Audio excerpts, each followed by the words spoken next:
Tere õhtust, läheme siit edasi järgmise teadaandega, see on tõsisemat sorti teadaanne, see läheb vanematele inimestele ennekõike mõeldud pensionäre. Kuule, kas see on nüüd selle diktori poeg, kes meie maja ees siin magas või? Jaa.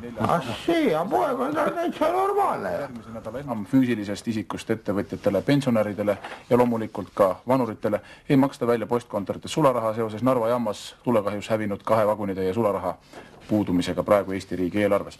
See mulle meeldib. See mulle juba meeldib. Sellega on küsimused muidugi püstitatud palju keerulisemad, palju raskemad ja inimesed, kes tänasel päeval siin tõesti tunnevad, et nälg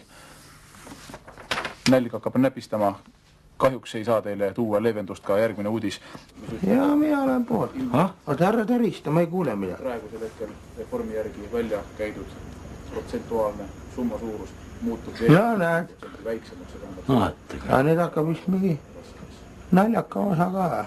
Mis ütleb, et ilmselt praegusel hetkel reformi järgi välja käidud protsentuaalne summa suurus muutub veelgi 50% väiksemaks. See tähendab seda, et ajad lähevad väga raskeks. Kelle pensionina? Sinu pensionina? Poolel võetakse, poolel ei võetakse.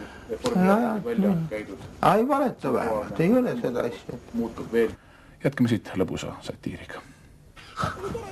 Ära tärista nii kõva. Pane käed tekkele, ma ei kuule midagi.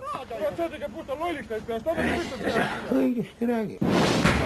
Ära tärista, kuule, mis ta räägib. Mida ta räägib?